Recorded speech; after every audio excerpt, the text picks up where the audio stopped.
This is Audible. Unhinged Little Angel, Mafia Bound, Book 3.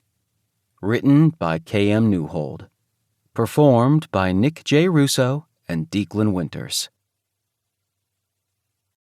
Chapter 1. Dante.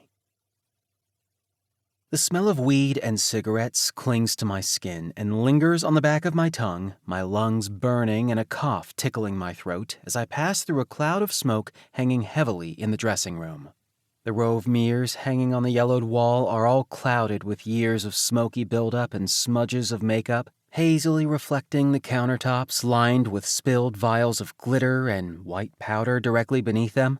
I snort with amusement, like I always do at the smoke detector sitting on the far end of the counter, filled with ashes and 100 stubbed-out cigarettes and joints.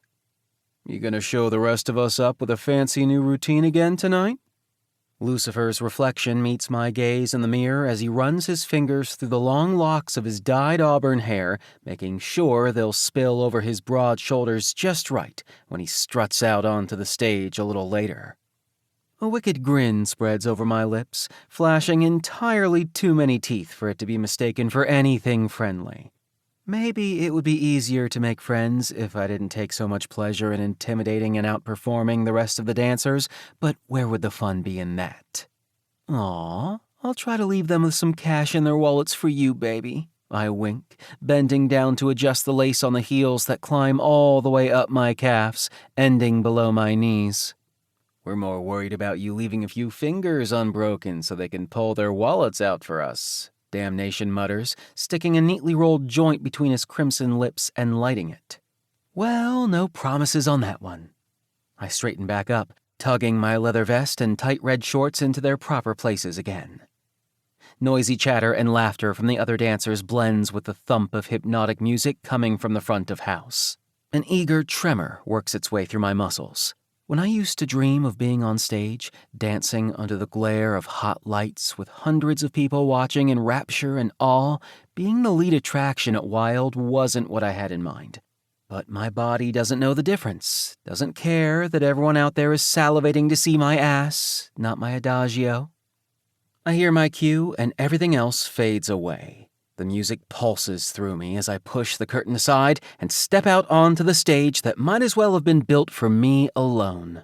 Wolf whistles and cheers swell briefly over the pulsing bass, but the colored lights dancing over my skin blind me to any of their faces. I'll adjust to the strobing colors eventually, and then I'll notice every last one of them, leering, panting, dragging their hungry gazes over me, their eyes sparkling with predatory intent. But for a few minutes, it's just me and the music.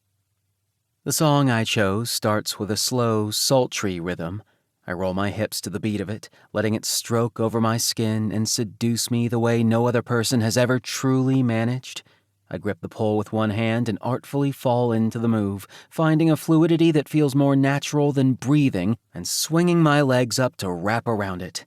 The grip of the metal against my skin is sure to leave bruises, but I'm used to it, just like I spent years getting used to the numbing feeling of my ballet shoes. More cheers ring out. I could do this pole routine in my sleep, but that doesn't stop my heart from pounding with the thrill of it. Clinging to the pole with the strength of my thighs alone, I yank the buttons on my vest apart before putting my hands on the stage to flip myself off the pole. I smirk and slowly shrug my open vest off my shoulders, still rocking my hips to the beat. My eyes are adjusted to the stage lights now, sweeping absently over the jackals pressing themselves close to the stage, like starving animals salivating for a meal. If they look at me and see an injured gazelle, easy pickings to slake the gnawing, greedy pit inside themselves, they're sorely mistaken. I near the edge of the stage to toss my vest into the crowd, and sure enough, one of them is stupid enough to try his luck. A hand snakes out of the shadows in a bold movement, full of privileged expectation, groping for me with the clear mindset of a man who thinks that wanting something entitles him to take it without question.